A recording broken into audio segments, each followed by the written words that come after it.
tayo po ay may tinapay. Oh. Ano to siya? Chicken adobo at saka pandesal. So, ayan. Binili po ng aking asawa kanina. Tinatid pa talaga sa aking trabaho, di ba?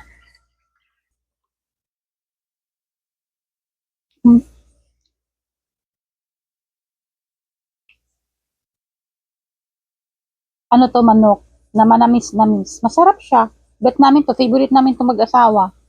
Yan siya, oh. Yan. Di ba ang laki? As Pilipino, sausaw. So, ayan guys. Tayo po ay may tinapay. Oh. Ano to siya? Chicken adobo at saka pandesal. So, ayan. Binili po ng aking asawa kanina. Tinatid pa talaga sa aking trabaho, di ba? Matching ng gatas.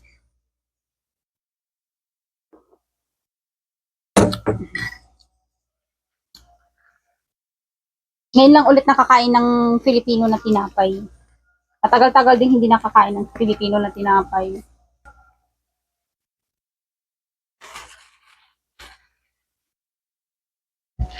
Di ba ang laki? Ano lang to? 2 real. Ilang piraso na? 2, 4, 6, 8 pieces 2 real. So, as Pilipino, sausaw.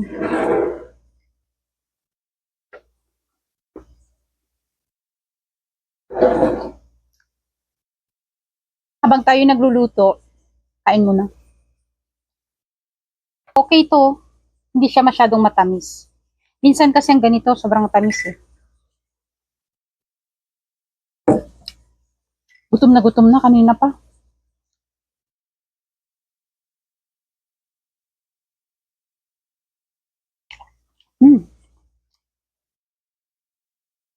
Perfect.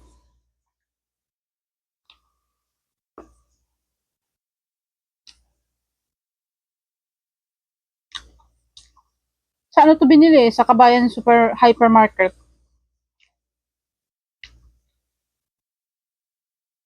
Doon kasi may mga tinapay na pang Pilipino.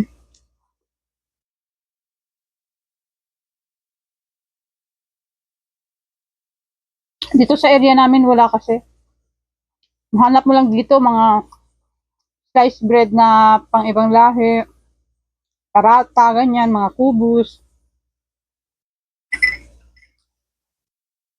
May isang tindahan, medyo malapit dito, nagbebenta ng Filipino food. Minsan naman walang available.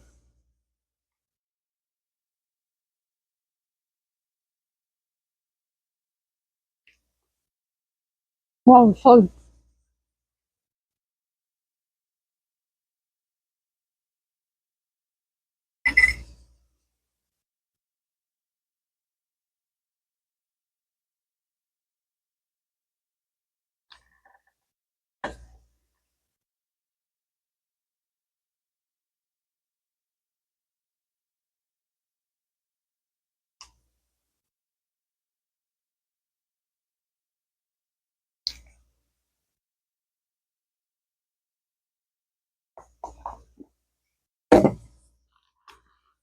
Ito naman ang sunod.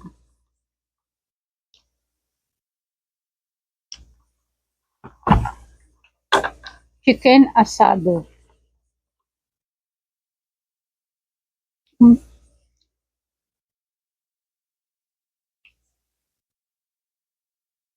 Ano to, manok na manamis-namis. Masarap siya. Bet namin to. Favorite namin to mag-asawa. Yan siya, oh. Yan. Yan.